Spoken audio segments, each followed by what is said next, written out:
Hello, विण दोघांतली ही तुटीना या मालिकेच्या एपिसोड रिव्ह्यूमध्ये आपले स्वागत आहे. आजच्या भागात आपल्याला असं बघायला भेटते की मल्लिका ही समरच्या ऑफिसला आलेली असते. तेव्हा समर बोलतो, काकू तू आज अशी अचानक ऑफिसला? तेव्हा मल्लिका बोलते, अरे तू आज मला ऑफिसला जाताना भेटलाच नाहीस ना, म्हणून मी आले होते. तेव्हा समर बोलतो, का गं काय झालं? तेव्हा मल्लिका बोलते, थोडं माझं डोकं दुखत होतं रे, म्हणून पडले होते आणि कळलंच नाही तू ऑफिसला आलं ते. तेव्हा समर बोलतो की काय झालं, तब्येत बरी आहे ना तुझी?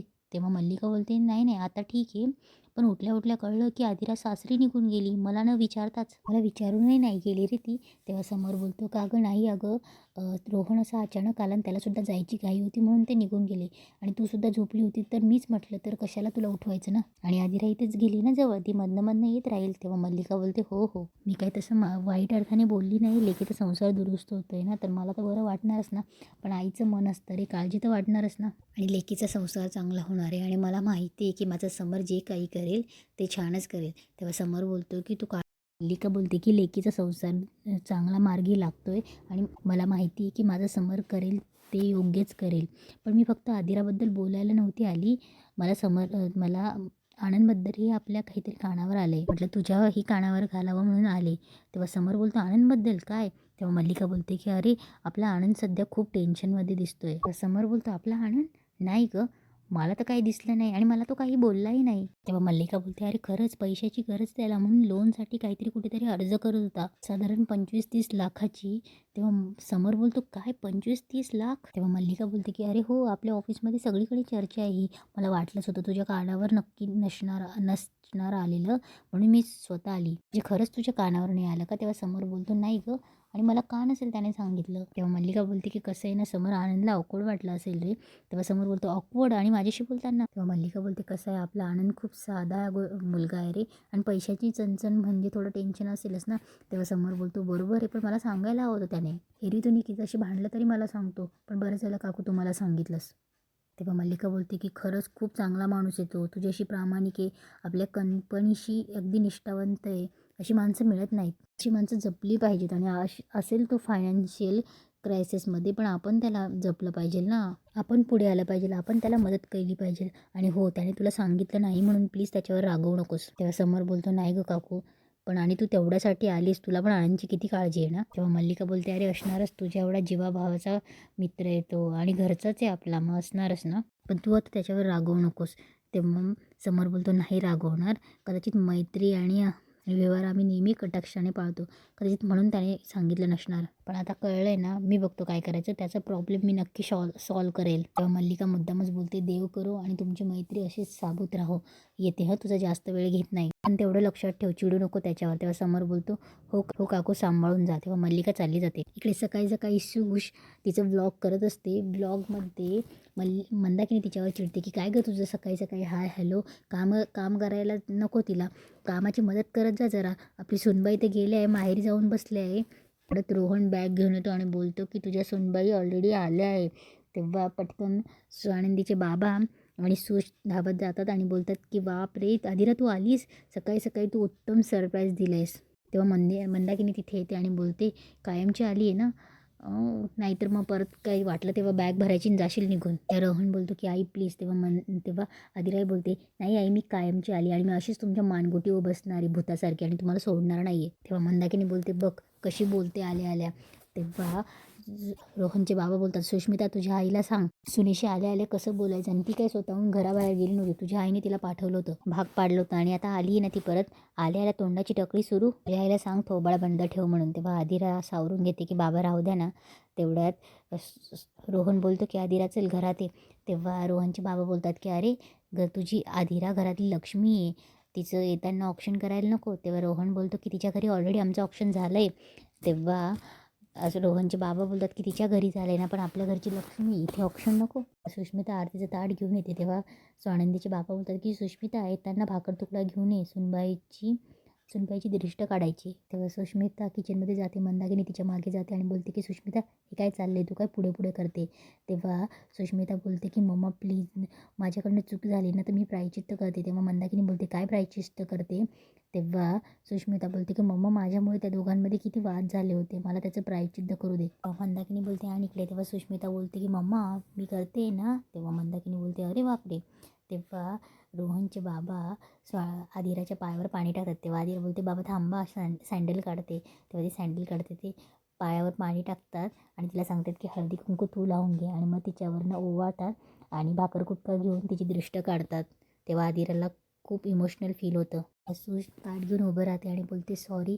तेव्हा आदिराला पण खूप बरं वाटतं. तेव्हा आदिरा बोलते की it's okay, let it go. बघतीस काय, लाव ना हळद कुंकू.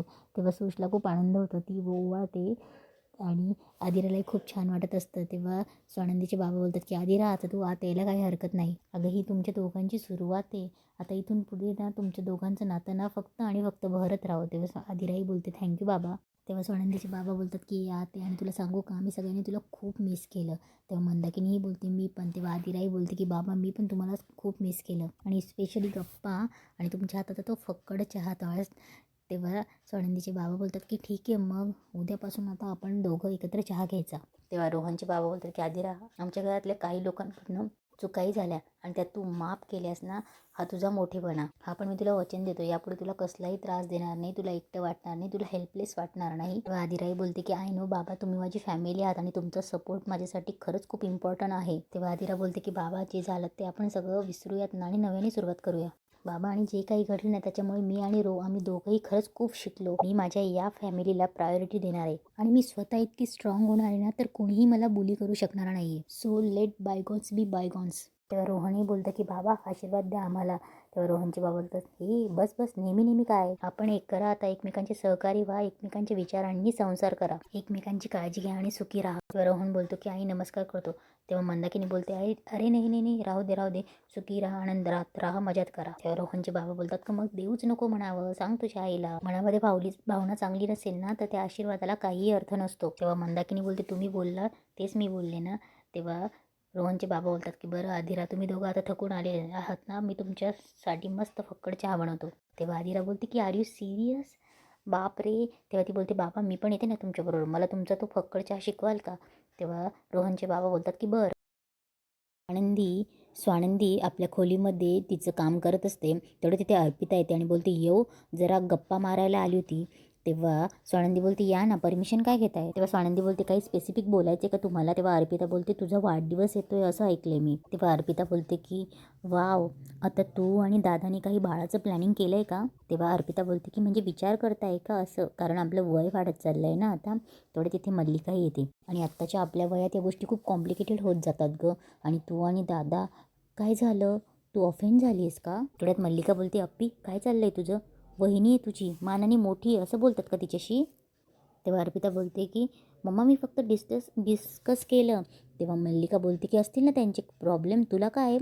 तेव्हा अर्पिता बोलते की अगं आपल्या ओळखीतले मोठे डॉक्टर आहेत ना, हे बघ स्वानंदी तू त्यांना जाऊन भेट, आपल्या ओळखीचे मोठे डॉक्टर आहेत.